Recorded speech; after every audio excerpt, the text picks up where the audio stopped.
السلام عليكم ورحمة الله وبركاته. آه، آه، زي ما انتم شايفين انتاج البيض.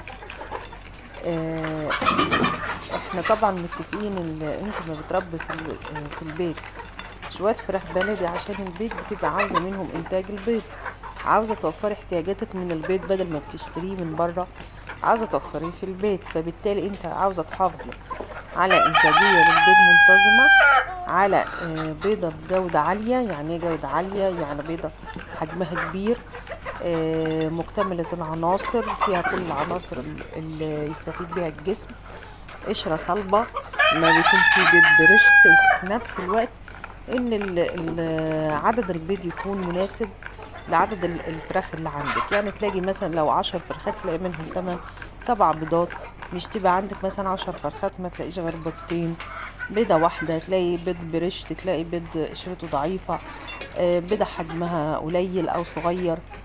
طيب عشان نحافظ على الحاجات اللي احنا عاوزينها من الفراخ البلدي، لازم شوية حاجات تعمليها كده وتنتظمي عليها وتاخدي بالك منها، هيبقى عندك استمرارية في انتاج البيض، ومش هتحس ابدا ان في انقطاع للبيض عند الفراخ، مش هتلاقي البيض الضعيف ولا حجم البيض الصغير. طيب هنقول حاجتين مهمين او حاجتين هتحطيهم للفراخ.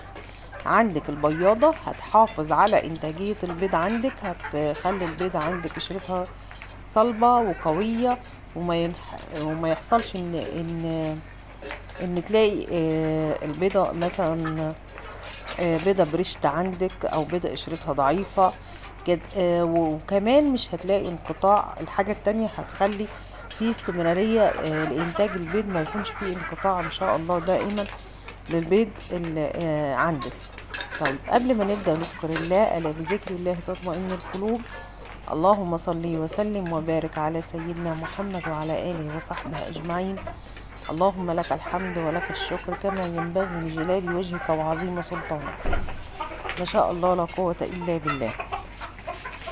اتفقنا في حاجتين هنحطهم أو مكونين للفراخ البلدي عشان يحافظوا لي على إنتاجية البيض. أول حاجة هي البودر اللي قدامنا ده عبارة عن صدف مطحون. صدف مطحون بنجيبه منين؟ بنجيبه من العطار، اي عطارة عندك، او الحاجات اللي بيبيع الحاجات الخاصة بالفراخ وادوية البيطرية، يعني ادوية البيطرية للفراخ، يعني المكان اللي بيبيع الحاجات الفراخ هتلاقي عنده الحاجة دي. وعلى فكرة ده رخيص، بيديك كمية كبيرة بتمن قليل. دي بيسموه الصدف، بس صدف ناعم بيبقى مطحون، اللي هو صدف البحر. يعني ده مصدر أساسي، مصدر قوي جدا للكالسيوم. فبالتالي بحطه على الأكل الفراخ وبقلبه مع الأكل، دايما تحطوه مع الأكل وقلبوه. دي بتخلي عندك بيكفي احتياجات الفراخ عندك من الكالسيوم عشان بناء عظم، وفي نفس الوقت عشان البيضة. لو مفيش كالسيوم مفيش بيضة، لأن هو هيكون الكالسيوم اللي هي القشرة اللي من بره دي عبارة عن كالسيوم، هيكونها منين لو هو عنده نقص في الكالسيوم؟ فلازم نسد احتياجاته من الكالسيوم بالصدف المطحون ده. طيب نفترض انا ما لقيتش الصدف المطحون ده، ايه البديل ليه؟ البديل ليه اللي هو الجير المطفي. الجير ده بتلاقيه عند اللي بيبيع الادوات البنا والحاجات دي، هتلاقي عند الجير المطفي، وبرده هتلاقوه عند الحاجات اللي هم بيبيعوا حاجات برضو الفراخ، الحاجات البيطرية بتاعت الفراخ، برضو بتشتري منه نص كيلو ولا كيلو وتحطي معلقة على الأكل، وساعات ممكن تحطيه في طبق كده صغير ينقدوا في الفراخ رايحين جايين. لا إما عشان تضمني إن هو يدخل في جسمهم من ضمن أكلهم، حطي معلقة على الأكل بتاعهم وقلبيه كده، اطمنتي إن انتي اديتي له احتياجاته من الكالسيوم.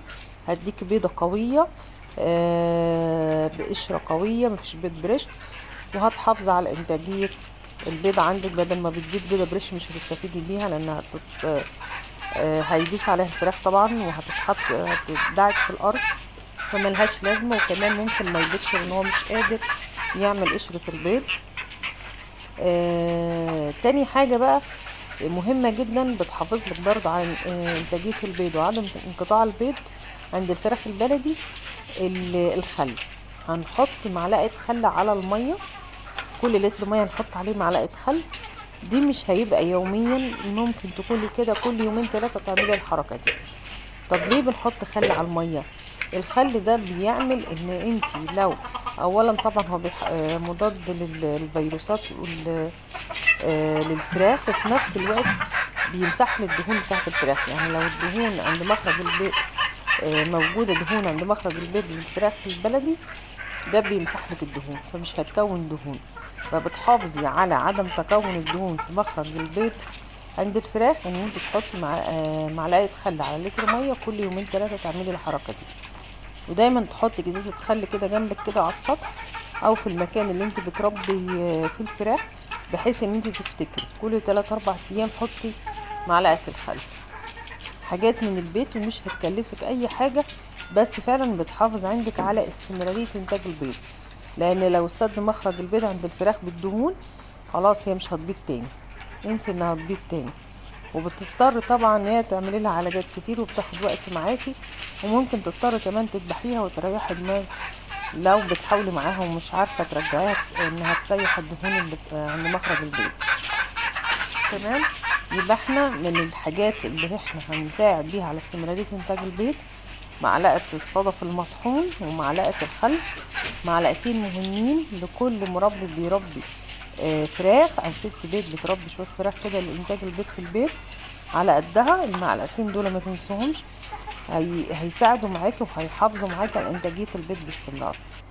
لو انتم لسه معايا لغايه دلوقتي ما تنسوش اللايك، وان شاء الله تستفيدوا من موضوع الحاجات اللي احنا بنقولها. ممكن تبان هي بسيطه، بس حاجات فعلا مهمه وفعلا هتجيب معاكي ان انت تحافظي فعلا على انتاج البيض للفراخ.